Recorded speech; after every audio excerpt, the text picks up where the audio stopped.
Our next group is Kid-Friendly Security Systems with Lauren Wilkinson, AJ Dobson, and Ty Kane.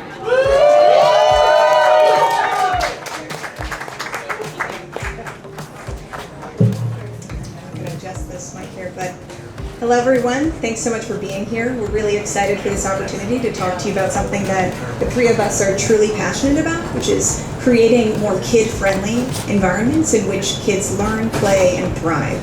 Specifically, what we're talking about relates to kid-friendly security systems. I'm going to introduce myself, and then I'm going to have AJ and Ty introduce themselves to just demonstrate that we have expertise in these areas, and together we can come up with a really interesting solution to a very pressing problem.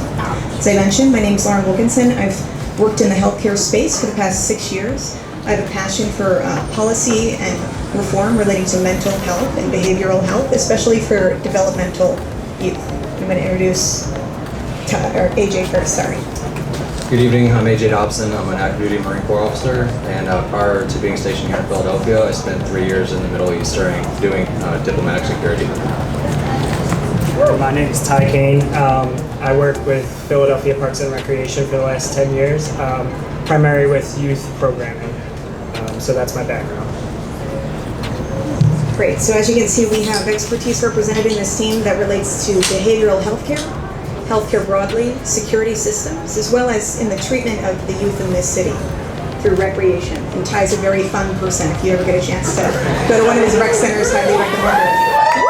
Go Ty. So the kids in this city, in the city of Philadelphia, from K through 12, are being subject to airport-like security screenings as they walk into school every day. And we don't think that's quite the best way to start off the school day in this city. We think we can do better. Kid-friendly security systems takes a sensitive, kid-friendly eye to how we conduct security screening in the city and considers what type of impact security system screening has on the developmental brain. We have two types of ways in which we think we can make security screenings more kid-friendly. The first of which is the lower cost option, which is, hey, let's advance literacy, put some poster boards on the sides of these security screenings. We're talking about metal detectors, bag checks. Think of how it feels like to go through an airport type of vibes. We could make this a lot more fun. Ty could speak a little bit more about this idea, so I'm going to give the mic to Ty. Yeah, thanks, Lauren. So children in this city are faced with unwelcoming entryways, and they're, for example, a recreation center's doors even. It's not the most welcoming thing to go into, and we think that through kids' security systems, we can change that. So maybe making more inviting a way through adding any type of different calming, cool colors or a different type of artwork to a security structure. Those are easy ways that we can make a change within our system that we currently have. So I'm going to turn it over to, I just want to also go over the second way we can do and tackle this problem. And that would be through implementing new technologies through our doorways, walking through a doorway that may not necessarily come off as a security system, but it could have two forms of use.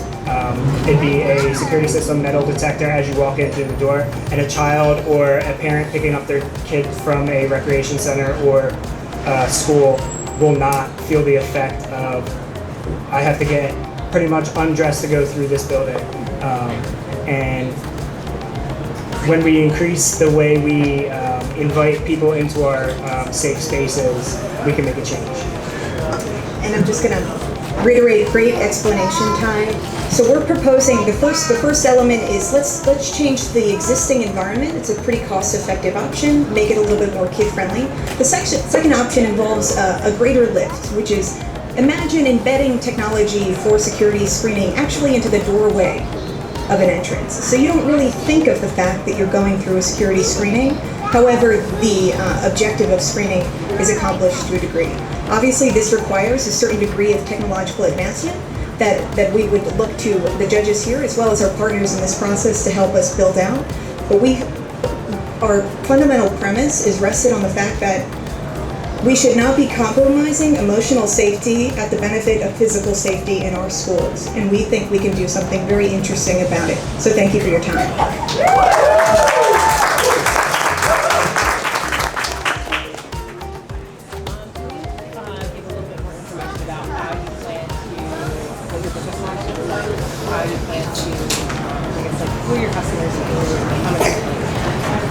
Sure, so just to repeat the question, I think you're talking about funding a little bit. So how do we get this funded? How is it an investable concept? So there's a few ways in which we consider investing this.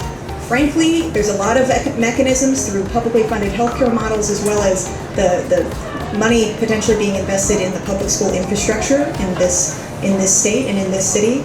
But that's not really investable, is it, right? What might be investable is, and do we create opportunities for partnerships with corporations? I was actually visiting my grandfather who's in the hospital last night, and he had an idea.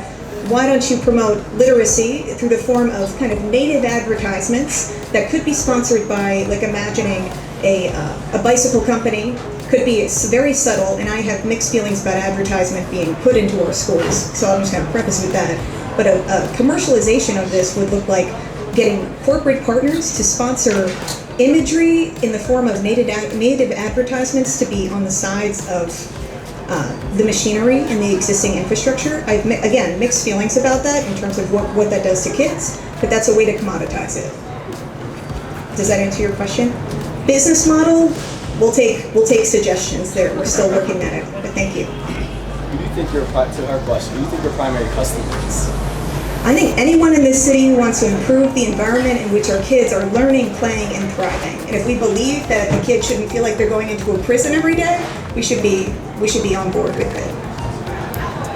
Do you know if there's like any current technology out there that's something similar to what you're looking to do? So the question is there any existing technology out there? So in our research for this project, we did not find a system. That's not to say that anyone here, please, I encourage you to look for something like this, but we have not found an embedded native security system within the doorway of a school, and that's one of the two options, which would be the more signature idea. Go ahead. So I'll give the example of, through my research in this type of security system, I was really surprised with the amount of amusement parks, and Disney World especially doesn't have an inviting space to go through security. So this is another way that we can go into these corporations, sell this product, and it could, in a turn, fund like a city school or city recreation system that has a system. So finding a fun, inviting, maybe walk through a archway that is going to have Mickey Mouse ears, and it would give a little noise if there's something that's detectable, and that way when a child is walking through a park, they aren't greeted with, "We don't want you here, and we're afraid that you're coming in the door." Thank you guys.